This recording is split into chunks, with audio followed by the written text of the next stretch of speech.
இப்போவாச்சும் சொல்றது கேளு. தயவு செஞ்சு குழந்தைங்கள ஒரு ஹாஸ்டல்ல போடு. அவங்க அங்க இருந்து நிம்மதியா படிக்கட்டும்.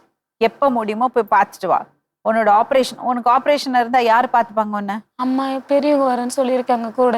சரி, அம்மா வந்து பாத்துக்கட்டும். நீ உன்னோட ஆபரேஷன் எல்லாம் முடிச்சு கொஞ்சம் உடம்பு தேர்த்திக்கோ. நீ செத்துரு, நான் வீட்டை வந்து கேட்க மாட்டேன். யாரு? அவங்க கேக்குறாரு எங்க பெரியப்பா. அவங்க பேர்ல லோன் எடுத்து கேட்டாரு. நீ ஒரு விஷயம் சொல்லிடு. எதுக்கு இந்த பெரியப்பாட்ட சித்தப்பாட்ட எல்லாம் கடன் வாங்கி கொடுக்குற? நீ பண்ணுறது தப்பெல்லாம் பண்ணிட்டு அப்புறம் உட்காந்து கண்ணா காசுக்கிட்டு என்ன பிரயோஜனம்?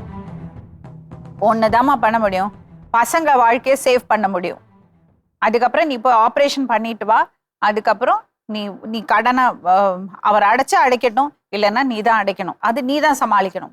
கடைசி வரைக்கும் கூட இருக்குன்னு சொன்னாங்க மேடம். எல்லாமே பார்த்து எல்லாம் சொல்லதான் செய்வாங்க. முதல்ல ஊர் உலகத்துக்கு முன்னாடி சொந்த பந்தத்துக்கு முன்னால கல்யாணம் பண்ணி தாலி கட்டினவங்களே சொன்ன வார்த்தையை காப்பாத்துறது இல்லை.